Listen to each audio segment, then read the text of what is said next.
सारी ऋचाओं में हमारी जो ऋषिकाएं हैं, बहनें हैं, नारियां हैं, उनने अपने अपने मंत्र उसमें दिए हैं। बिना ऋषिकाओं के मंत्र के सारे वेद अधूरे हैं।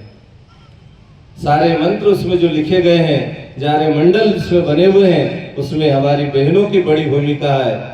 इसलिए नारी को पूजनीय माना गया है। नारी अपने आप को केवल जान ले, पहचान ले।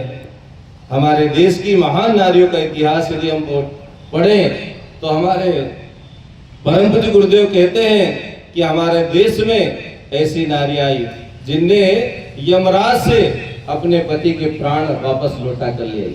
सावित्री और सत्यवान की आप कहानी पढ़ते हैं। हमारी बहनें बड़ सावित्री का पूजन करती है। वो व्रत वहीं से शुरू हुआ। क्यों कि सावित्री ने अपने अंदर ऐसी शक्ति का वर्ण किया गायत्री मंत्र की साधना के माध्यम से कि यमराज से अपने पति के प्राण लौटा कर लिए।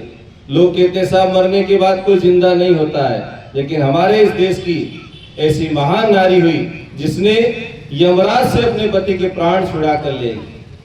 हम व्रत तो करते हैं, लेकिन व्रत केवल क्रिया पद्धति तक ही सीमित रहता है। जिस दिन व्रत होता है उसी दिन हम बड़ की पूजा कर लेते हैं और उसके बारे में कभी जान नहीं पाते हैं और लौकिक कथाएं सुनकर वहीं अपनी बातों को इतिश्री कर लेते हैं। बड़ सावित्री का जो व्रत है वो गायत्री मंत्र की साधना का व्रत है। सावित्री का विवाह हुआ तो नारद जी ने सावित्री को बताया कि जिससे तुम्हारा विवाह हुआ है ये अल्पायु है, इसकी उम्र केवल 1 वर्ष है, मात्र 1 वर्ष में ये अपना शरीर छोड़ने वाला है। तब क्या करें? उन्हें गायत्री मंत्र की आराधना अनुष्ठान का संकल्प दिलाया। 1 वर्ष का एक पुरुषचरण होता है। 24 लाख गायत्री महामंत्र की साधना उस सावित्री ने की और ठीक नियत समय पर यमराज आए सत्यवान के प्राण हरने के लिए।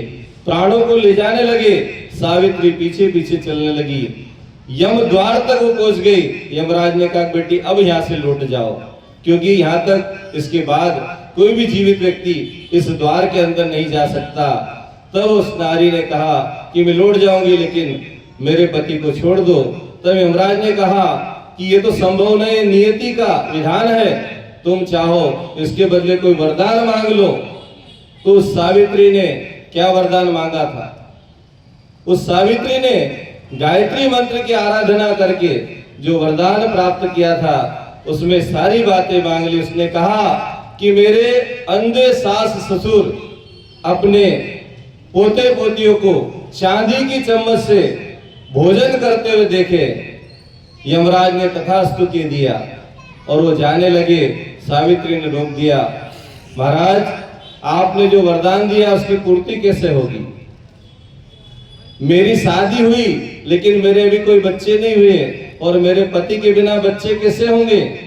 यमराज को झुकना पड़ा और सावित्री के पति सत्यवान के प्राण यमराज ने छोड़े और एक ही वरदान में सास ससुर की आंखें मांग ली, धन संपत्ति मांग ली और पति के प्राण मांग लिए। ये गायत्री मंत्र की साधना का प्रभाव है। गायत्री मंत्र हम जपते हैं तो गायत्री मंत्र हमारी बुद्धि को पवित्र और निर्मल बनाता है। आज यदि भगवान भी सामने आ जाए तो हम क्या मांगेंगे? कोई धन मांगेगा, कोई गाड़ी बंगला नौकरी पैसा टका मांगेगा, लेकिन गायत्री मंत्र की आराधना आपको वो तत्व दिला देता है कि एक ही बात में सब कुछ मांगा जा सकता है। ये प्रत्यक्ष उदाहरण हमारे देश का सावित्री का है। इसलिए बड़ सावित्री का आप जब पूजन करने जाए, गायत्री मंत्र की साधना करें, आपका व्रत सफल हो जाएगा। गायत्री मंत्र व्यक्ति की बुद्धि को जो है आत्मसंपन्न बना देता है, उसके अंदर ऐसी चेतना जगा देता है कि वो यमराज से भी टकरा सकती है। देश की ऐसी महान नारियां, सावित्री का इतिहास। और हमारे देश में अनसुईया का तप त्याग है। गायत्री मंत्र की आराधना अनसुईया ने की और इतना तप उनके अंदर अर्जित हो चुका था कि वो अपने पति की आराधना करती थी। और हमारे देश में 3 देवों को पूजा जाता है, ब्रह्मा विष्णु महेश। तीनों उनके द्वार पर गए थे, भिक्षा मांगी थी और भिक्षा मांगकर उन्होंने कहा था कि आप निर्वस्त्र होकर भोजन कराए तो हम करेंगे। और उस अनसुईया के तप ने उन तीनों देवताओं को 6-6 महीने के बच्चे बना दिए थे और भगवान को उनके घर अवतार लेने के लिए बाध्य कर दिया था। हमारे देश की ऐसी नारियां रही हैं। आप वो सारी चेतना आपके अंदर है, केवल अपने को जगाने की आवश्यकता है, जागृत करने की आवश्यकता है। और क्या करें, हमारे देश की ऐसी महान नारियां हुई, कहते हैं कि साहब सूर्य की गति को कोई नहीं रोक सकता। ये धरती जब से बनी है सूर्य को नहीं रोक सकते, लेकिन हमारे महान देश की नारियां ऐसी हुई जिन्हें सूर्य की गति को रोक दिया। सांडिल ऋषि की जो पत्नी थी सांडिलिनी, वो सांडिल ऋषि पैरों से विकलांग थे। वो अपने पति को कांधे पर बिठाकर जो है स्नान के लिए ले जाती थी। एक बार ऐसे स्नान कराने वो जब जा रही थी, उनके पैर मतंग ऋषि को लग गए और मतंग ऋषि ने कहा कि जिस पति की सेवा में आप लगी हो और उसके कारण मेरे को लात लगाई है, जाओ ये तुम्हारा पति कल का सूर्योदय नहीं देख पाएगा। ऐसा श्राप दे दिया। हमारे देश की उस नारी ने अपने तप से, अपने तेज से कहा कि कोई बात नहीं, यदि सूर्योदय मेरे पति की जो अंतिम सांस है तो इस धरती पर सूर्योदय नहीं होगा। और कहते हैं 7 दिन तक सूर्योदय नहीं हुआ था। सारे देवता आए धरती पर और उससे प्रार्थना की और उनके पति के प्राणों को लौटाया। भाइयों बहनों, हमारे देश की ऐसी महान नारियों की हम चर्चा करें तो निश्चित ही नारी शक्ति क्या नहीं कर सकती, सब संभव है।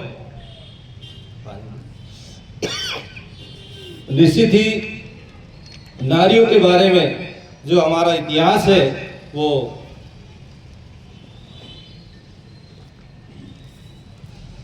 इतना गहरा है कि हमारे देश की ऐसी महान नारियां हुई जिनने देश के अंदर ऐसी चेतना को प्रभावित की। रानी लक्ष्मीबाई का इतिहास देख लें, हाड़ा रानी का इतिहास पढ़ें, बड़ा अजीब है। जब मुगलों ने आक्रमण किया, चुड़ावत की शादी नई हुई तो उसने उसकी रानी जिसका नाम हाड़ा था उसको कहा कि मैं युद्ध में जा रहा हूं, लेकिन अपनी कोई निशानी दे दो ताकि मैं उसको याद करते हुए लड़ाई लड़ूं। रानी को लगा कि हमारे प्रेम में, हमारे मोह में अंधे हो चुके हैं। राणा उस हाड़ा रानी ने अपना सिर ही काट कर राजा को भेंट किया और राजा ने जाकर मुगलों की सेना का नाश कर दिया। हमारे देश की ऐसी जो है तेजस्वी नारियां रही जिनने इतना त्याग भी करने की इनके अंदर क्षमता थी। तो आज क्या आवश्यकता पड़ी कि नारी जागरण करें। आज के समय में जो समस्याएं हैं उसका समाधान यदि कोई कर सकता है तो केवल नारी शक्ति कर सकती है। क्यों? आज परिवार की जो धुरी है वो नारी है। घर में बच्चों से लेकर, बड़ों से लेकर, बूढ़ों से लेकर सबका संरक्षण, देखभाल करने का हिस्सा नारी के हिस्से जाता है। तो नारी की ड्यूटी ज्यादा बनती है। घर को स्वर्ग बनाने में महिला का ही ज्यादा योगदान होता है। और इसीलिए कहा गया है, माता ही हो ज्ञान, बच्चे कैसे बने महान।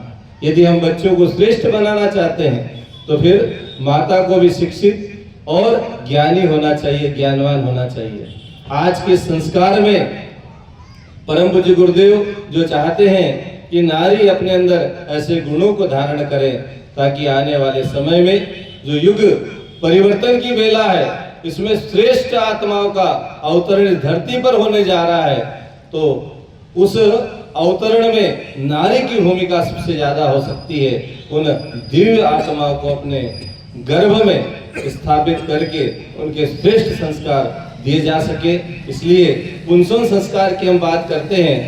संस्कारों के बारे में ऋषि कहते हैं, अनगढ़ को सुगढ़ बनाने की विधा का नाम ही संस्कार है।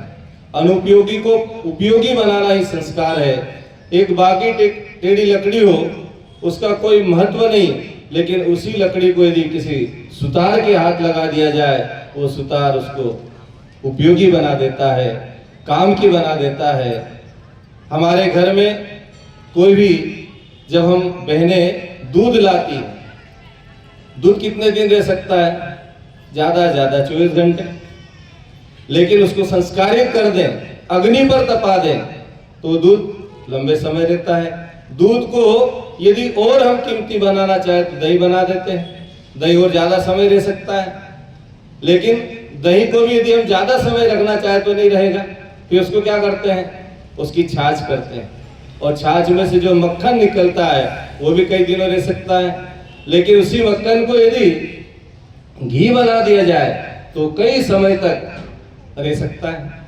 तो दूध की कीमत कितनी है? 1 लीटर की 60 होगी, 65 होगी। दही की उससे डबल होगी, लेकिन मक्खन की उससे डबल होगी, लेकिन घी की उससे 4 गुना होगी।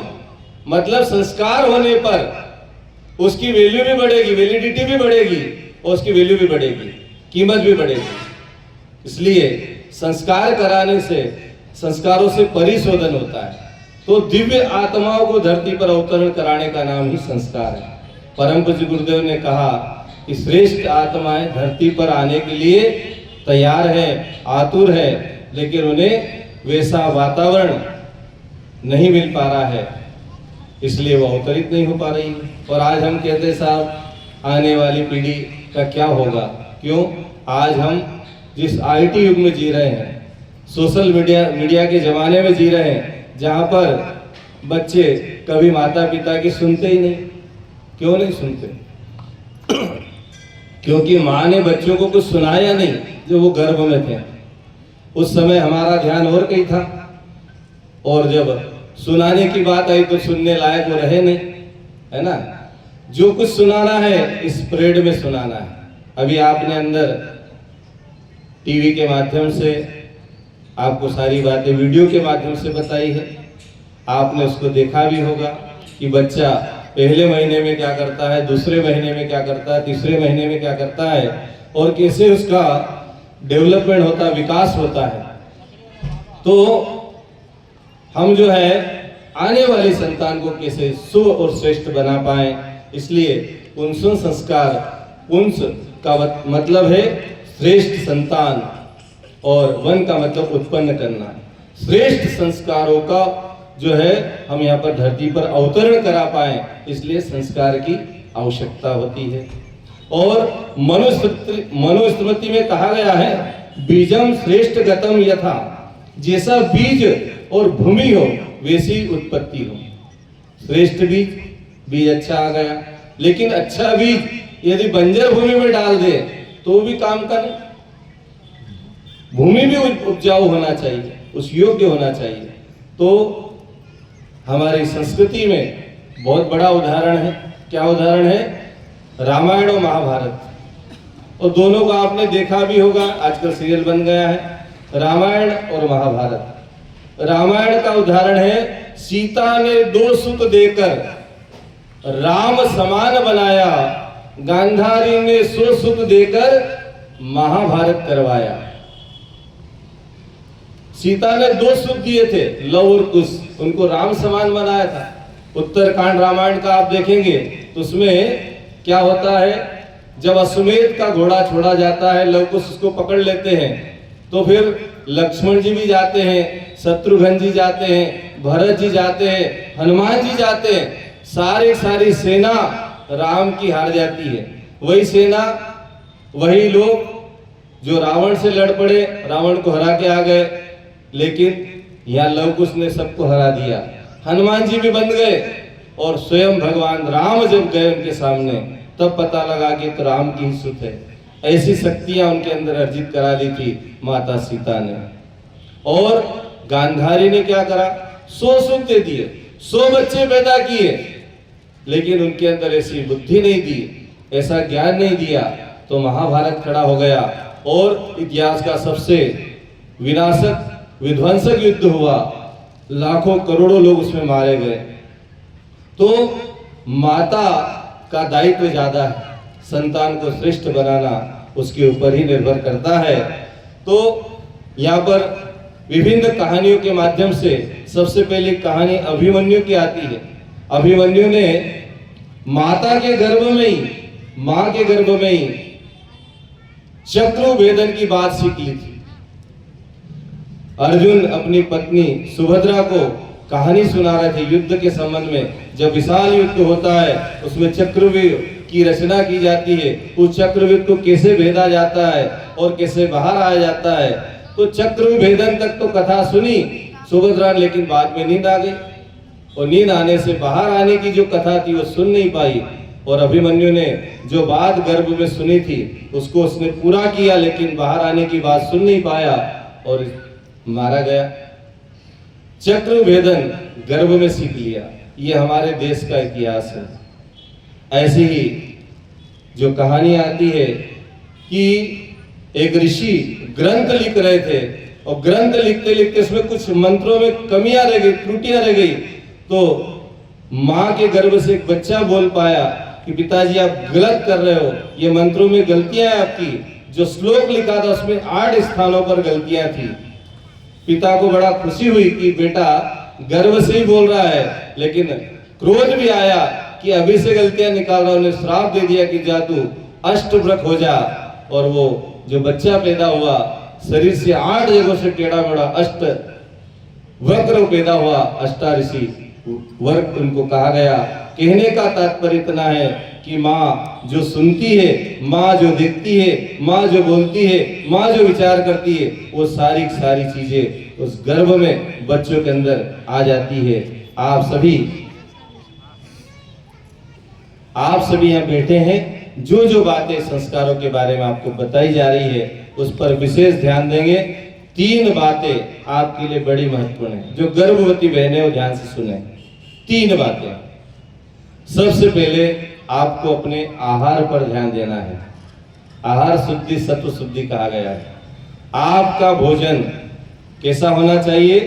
सात्विक और पौष्टिक। गर्भवती बहनें ध्यान देंगे, आपका भोजन कैसा हो?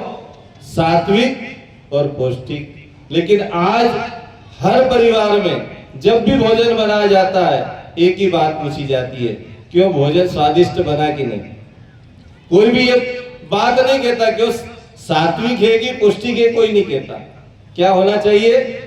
स्वादिष्ट। और जहां स्वाद आया वहां स्वास्थ्य गया, ये ध्यान रखिएगा। तो गर्भवती बहनों को अपने भोजन में सात्विकता और पौष्टिकता को अब आपको लेना पड़ेगा। अभी आपको यहाँ पर गाय के दूध से खीर बनाकर तैयार की गई है। दूध पौष्टिक है और चावल सात्विक है। तो अब आपको क्या करना? रोज खीर खाना है? नहीं सर, खीर नहीं खाना है।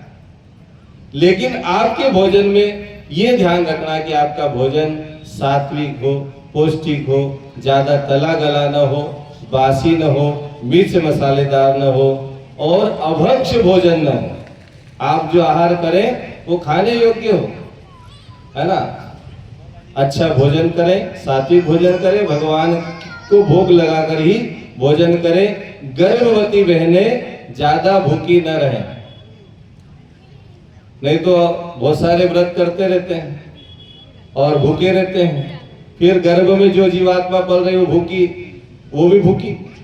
तो फिर जब उसका जन्म होगा तो जन्म से ही कमजोर, जिसको कुपोषित कहा जाता है। इसलिए गर्भवती को जितना हो सके व्रत से बचना चाहिए। व्रत का मतलब यह है कि व्रत केवल शरीर का न हो, आत्मा का भी हो। खाने पर कंट्रोल होगा लेकिन मन पे कंट्रोल नहीं है तो कोई मतलब नहीं। खाने पर ध्यान दिया कि साहब आज रोटी नहीं खाना है, पर खिचड़ी तो खाना ही है। और इससे तो भोजन ही करते तो ज्यादा अच्छा, भोजन बढ़िया अच्छा रहता है। खिचड़ी पेट को खराब करती है। तो आपको खाने पीने पर विशेष ध्यान देना है।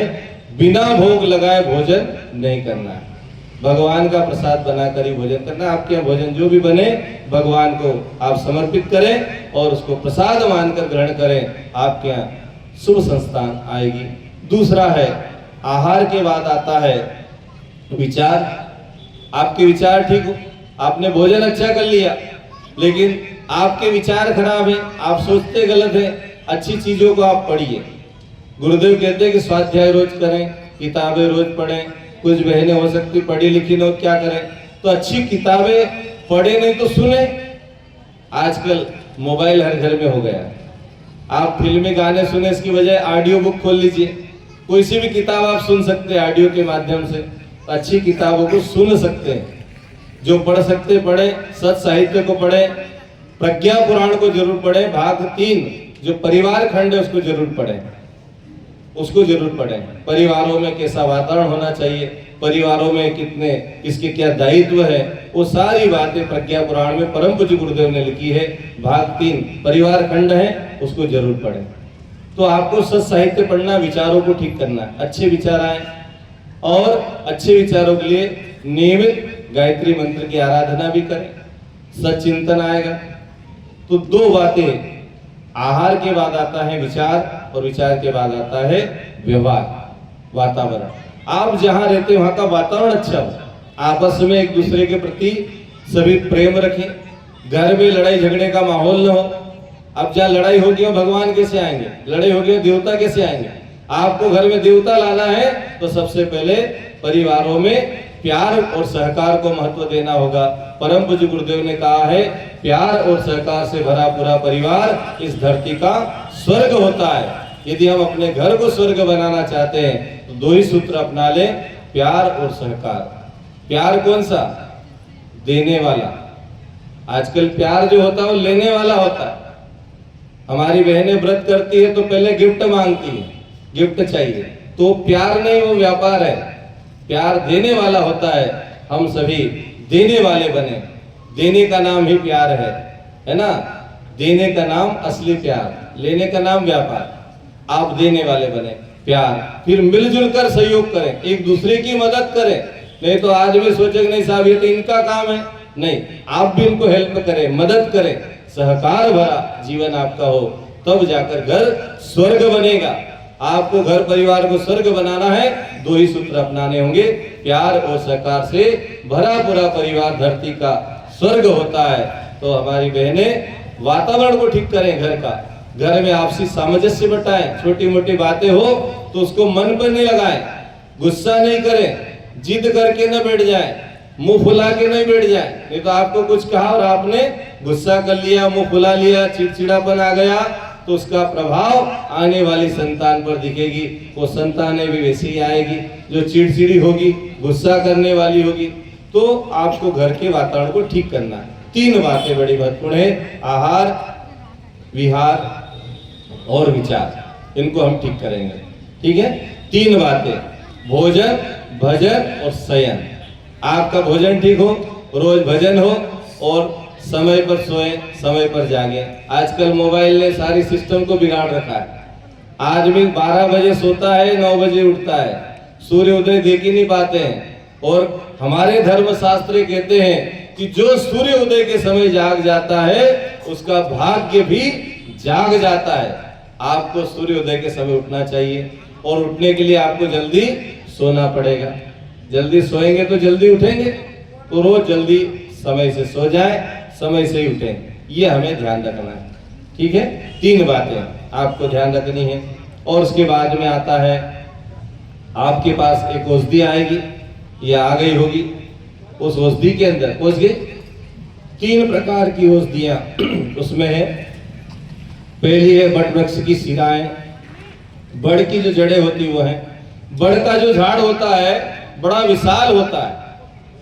आपने बड़ का झाड़ देखा होगा तो बड़ा सा होता है। उस बड़ के झाड़ के अंदर विशालता है। इसका मतलब गर्भवती को अपने मन को अब विशाल बना लेना है। छोटी मोटी बातें इस कान से सुनना है, इस कान से निकाल देना है। काम की बातें अंदर, बेकार की बातें कचरे को बाहर। कचरा अपने घर में कौन रखता बताइए? झाड़ू निकाल दे, कचरे को बाहर फेंकते कि नहीं? यदि आपको कोई बात इधर उधर से आ रही है तो उसकी ओर ज्यादा ध्यान देने की आवश्यकता नहीं है। एक है विशालता, दूसरा है बड़, धैर्यता का प्रतीक है। बड़ का जो वृक्ष होता है धीरे धीरे बढ़ता है, बड़ का झाड़ धीरे धीरे बढ़ता है। तो गर्भवती अपने धैर्यता रखे, किसी भी बात पर तत्काल एक्शन नहीं ले, नहीं तो कुछ सुना और तत्काल एक्शन हो गया तो समस्याएं खड़ी होती। तो आपको ये भी ध्यान रखना, धैर्यता। दूसरी औषधि गिलोय है। गिलोय हमारे शरीर के अंदर जाकर हानिकारक कीटाणुओं का नाश कर देती है। किसी भी प्रकार के हानिकारक कीटाणु, गिलोय लेने वाली बहनों को कभी भी बुखार नहीं आता है। अक्सर कई बहनों को बुखार ही रहता है, उनके अंदर ऐसा लगता है कि बुखार है। यदि आपको बुखार है तो गिलोय रोज लेना चाहिए। गिलोय से बुखार का नाश हो जाता है। किसी भी प्रकार का बुखार, आपको टाइफाइड है, मलेरिया है, और भी कोई बुखार है तो वो निश्चित ही खत्म हो जाता है। और गिलोय के पीछे का जो भाव है वो बड़ा महत्वपूर्ण है कि हम अब किसी के प्रति भी ईर्ष्या द्वेष का भाव न रखें, किसी के बुरा नहीं सोचें। नहीं तो अक्सर ये होता है कि पड़ोसी हमारे बारे में क्या सोच रहा है ना, उसने ऐसा बोल दिया तो हम ऐसा सोचने लग जाए। नहीं, कोई क्या कह रहा है उससे कोई मतलब नहीं। हम क्या अच्छा कर सकते हैं अपने लिए, क्योंकि हम एक श्रेष्ठ संतान देने जा रहे हैं संसार को, और वो संतान सबका नाम रोशन करेगी। कब? जब उसको हम श्रेष्ठ बना पाएंगे। नहीं तो हमारा ही नाम वो डुबा भी देगी। जब भी परिचय होता तो क्या कहते हैं, किसका बेटा है, किसकी बेटी है। माँ बाप पे पहले उंगली उठती है, तो माँ बाप का पहला दायित्व है कि अपने संतान को श्रेष्ठ बनाए। ठीक है। और उसके बाद तीसरी औषधि पीपल। पीपल की अंदर जो वृत्ति है वो देव वृत्ति मानी गई है। पीपल की हम पूजा भी करते हैं। भगवान कृष्ण ने गीता में भी कहा कि वृक्षों में पीपल में वास करता हूँ, तो हम पीपल की पूजा करते हैं। तो देव वृत्तियां हमारे अंदर, देवता हमेशा भला करते हैं, देवता हमेशा देते रहते हैं। तो हम अपने अंदर देव गुणों का विकास करें, अच्छाइयों का विकास करें, लोगों के कल्याण और जो है भले की बात सोचें, तब जाकर निश्चित ऐसा लाभ हमें मिलेगा। तो 3 औषधियां इस प्रकार से इसमें दी गई है। आइए अब हम एक छोटा सा गीत लेंगे संस्कार पर, जो हमारे भाई साहब ने बनाया है। कल ही रात में एक लिखा है गर्भ पूजन पर, वो आपको सुनाएंगे। उसके बाद संस्कार यहाँ से शुरू करेंगे। सभी बहनें अपने स्थान पर खड़ी हो जाए। पहले करा देते ना, पहले करा सभी थोड़ा सा खड़े हो जाए, क्योंकि हमारी बहन कह रहे बैठ बैठ के थक गए। खड़े हो जाइए, थोड़े पैर ठीक कर लीजिए, थोड़े से व्यायाम कर लेंगे, हाथ ऊपर नीचे कर लें, है ना। थोड़ी सी सुस्ती भी उड़ जाए। ठंड का समय है, बैठ बैठ कर अकड़ जाता व्यक्ति। देखो, अब ये प्यारा गीत है कि हमारे सभी भाई साहब ने अभी बताया कि अभिमन्यु माँ के गर्भ में चक्र को तोड़ने की विधा सीख कर के आया था। रानी मदालसा ने अपने 3 बेटों को ब्रह्मचारी बनाए। राजा को चिंता हुई तो चौथे बेटे को राजा बना दिया। सीता माता ने लोग को गढ़ा तो राम से अश्वमेध का घोड़ा पकड़ लिया। तो इसी श्रेष्ठ संतान आपके गर्भों में बोल रही है। आप भी चाहो तो अपने बेटों को राम, भरत, शत्रुघ्न, लक्ष्मण बना सकती हो। झांसी की रानी लक्ष्मीबाई बना सकते हो। ये सब अपने ऊपर है, माँ के ऊपर है कि माँ क्या बनाना चाहती है। गीत में ऐसे ही कोई भाव है जो आपको शिक्षण दिया, उसे ध्यान से